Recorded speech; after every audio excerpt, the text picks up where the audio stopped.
来，乡亲啊，继续来看这个新光三越的董事长吴东升，目在第一时间赶到现场，承诺讲每一位罹难者提供100万的抚恤金。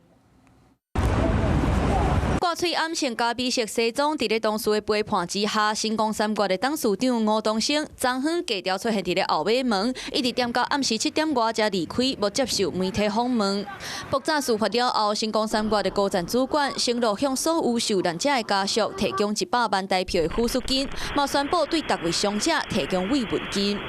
有关那个新光三越未依规申请相关室内装修的部分，要求他立即封闭，也就是勒令停止使用。那有关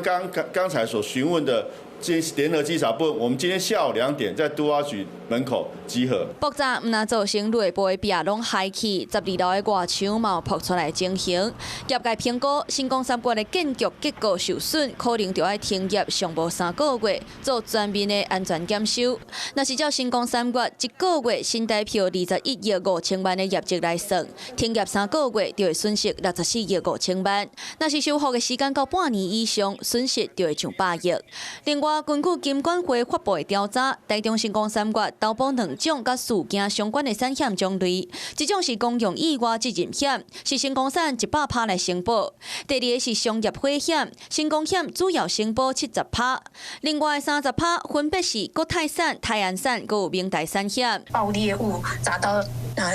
底下经过的人，或者是他们的财务损失，这个公共意外险是可以理赔的。当中其中有一个楼管的员工，他不幸身亡，但他的部分就要回归到雇主责任险这部分去讨论，它就不能包含在公共意外险里面。至于在那个楼层爆炸的部分，就要归到他们在这个施工的过程当中有没有保所谓的营造综合保险，才对这样的一个事故可以获得一些就是比较基本的保障。保险局表示，因为涉及责任归属，就要交予产险的业者来查清。